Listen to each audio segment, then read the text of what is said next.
with me right up underneath my living room Christmas tree. And I wanted to read to you one of my very favorite Christmas stories and also cartoons that I have to watch every year. How the Grinch Stole Christmas by Dr. Seuss.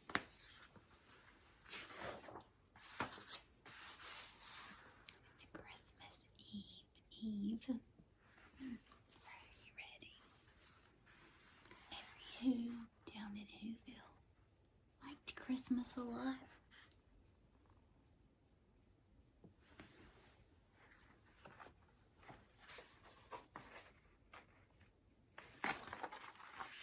But the Grinch, who lived just north of Whoville, did not. The Grinch hated Christmas the whole Christmas season. Now please don't ask why. No one quite knows the reason. It could be his head wasn't screwed on just right. It could be perhaps his shoes were too tight. But I think that the most likely reason of all may have been that his heart was 2 sizes too small.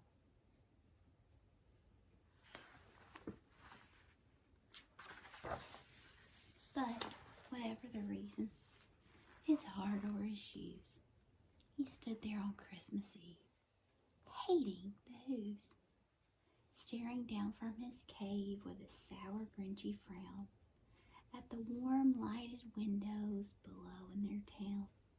For he knew every Who down in Whoville beneath was busy now hanging a mistletoe wreath. And they're hanging their stockings, he snarled with a sneer. Tomorrow is Christmas. It's practically here. Then he growled, with his Grinch fingers nervously drumming, I must find some way to stop Christmas from coming. For tomorrow, he knew.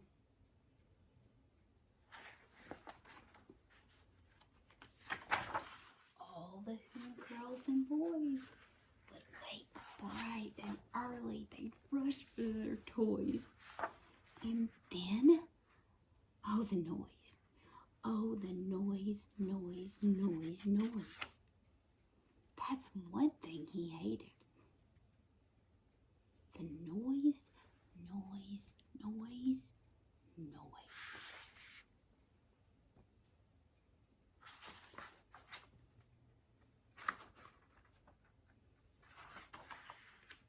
Then the Whos, young and old, would sit down to a feast. And they'd feast, and they'd feast, and they'd feast, feast, feast, feast. They would feast on Who pudding and rare Who roast beast, which was something the Grinch couldn't stand in the least.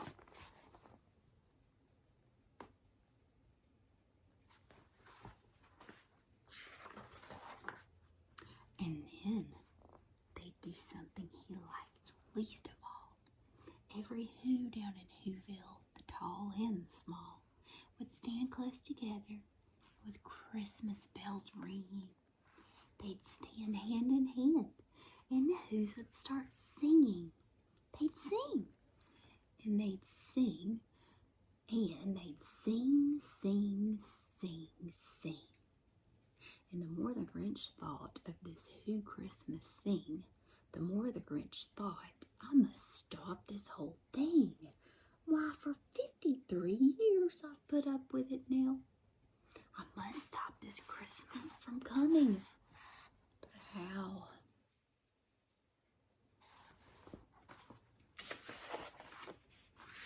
Then he got an idea. An awful idea. The Grinch got a wonderful, awful idea.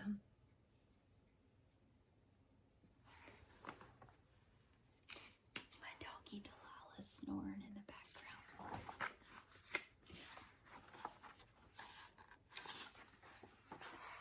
I know just what to do, the Grinch laughed in his throat. And he made a quick Santa Claus hat and a coat. And he chuckled and clucked. What a great Grinchy trick. With this coat and this hat, I look just like Saint Nick. All I need is a reindeer. The Grinch looked around, but since reindeer are scarce, there was none to be found. Did that stop the old Grinch? No. The Grinch simply said, if I can't find a reindeer, I'll make one instead. So he called his dog Max. Then he took some red thread and he tied a big horn on the top of his head.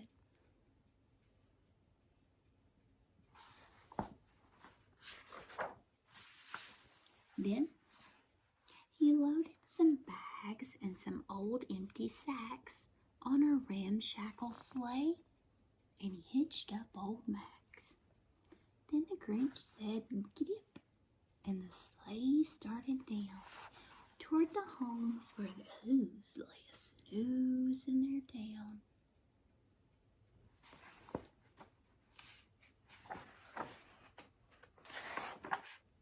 All their windows were dark. Quiet snow filled the air. All the Who's were all dreaming sweet dreams without care when he came to the first little house on the square. This is stop number 1, the old Grinchy Claus hissed, and he climbed to the roof, empty bags in his fist.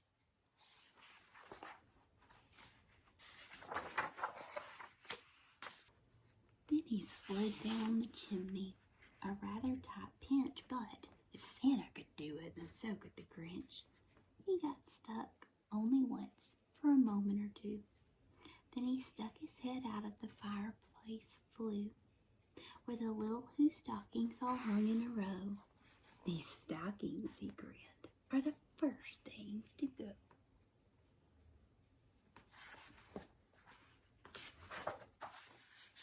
Then he slithered and slunk with a smile most unpleasant around the whole room, and he took every present.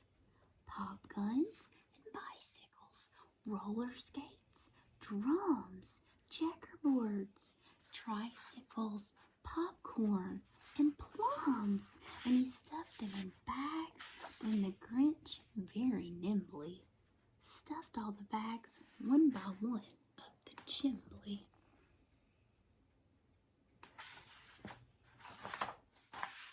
Then he slunk to the icebox. He took the Who's feast. He took the Who pudding. He took the roast beast. He cleaned out that icebox as quick as a flash. Why, that Grinch even took their last can of Who hash.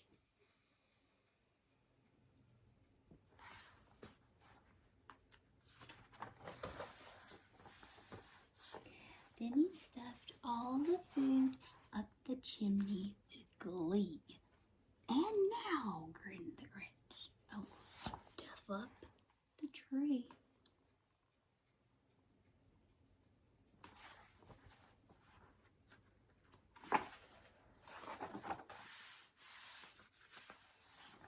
And the Grinch grabbed the tree, and he started to shove when he heard a small sound like the coo of a dove. He turned around fast and he saw a small Who. Little Cindy Lou Who. Who was no more than 2. The Grinch had been caught by this tiny Who daughter who got out of bed for a cup of cold water. She stared at the Grinch and said, "Santa Claus, why? Why are you taking our Christmas tree? Why?"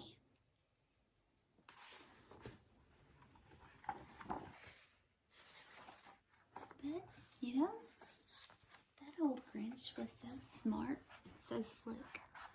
He thought up a lie and he thought it up quick. "Why, my sweet little tot," the fake Santa Claus lied, "there's a light on this tree that won't light on one side. So I'm taking it home to my workshop, my dear. I'll fix it up there. Then I'll bring it back here." And his fit fooled the child. Then he patted her head and he got her a drink. And he sent her to bed. And when Cindy Lou Who was in bed with her cup, he went to the chimney, stuffed the tree up. Then the last thing he took was the log for their fire. Then he went up the chimney himself, the old liar. On their walls he left nothing but hooks and some wire. And the one speck of food that he left in the house was a crumb that was even too small for a mouse.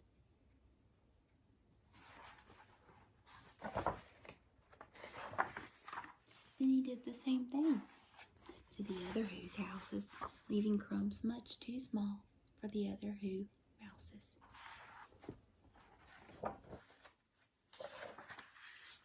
It was quarter past dawn. All the Who's still abed. All the Who's still a snooze when he packed up his sled, packed it up with their presents, their ribbons, the wrappings, the tags, and the tinsel, the trimmings, the trappings.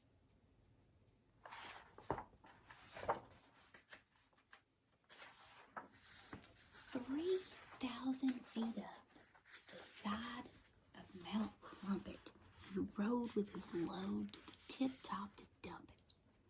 Pooh-pooh to the Who's, he was Grinchishly humming. They're finding out now that no Christmas is coming. They're just waking up. I know just what they'll do. Their mouths will hang open a minute or two. Then the Who's down in crew, they will all cry boo-hoo.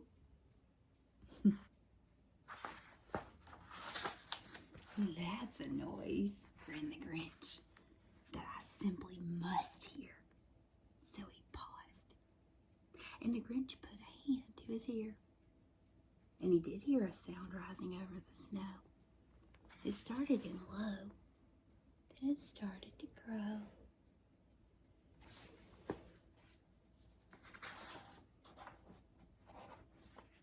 But the sound wasn't sad.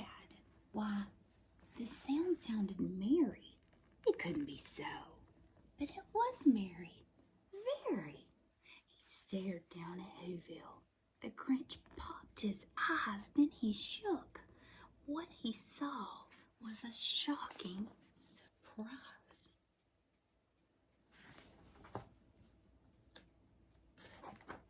Every Who down in Whoville, the tall and the small, was singing without any presents at all. He hadn't stopped Christmas from coming. It came. Somehow or other, it came just the same.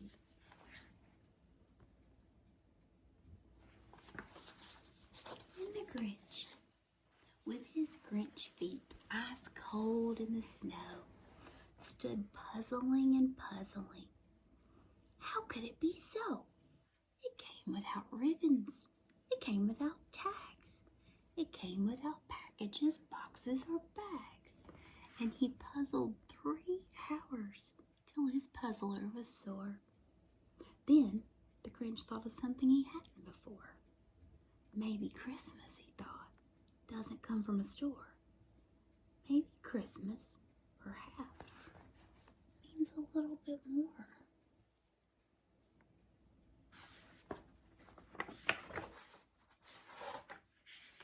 And what happened then? Well, in Whoville they say that the Grinch's small heart grew 3 sizes that day. And the minute his heart didn't feel quite so tight, he whizzed with his load through the bright morning light, and he brought back the toys and the food for the feast. And he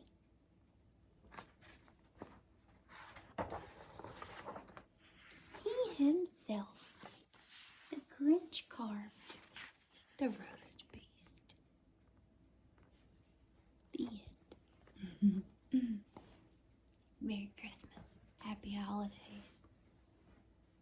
It's sweet, sweet dreams from Satisfying Lullaby ASMR. And I wish you a very,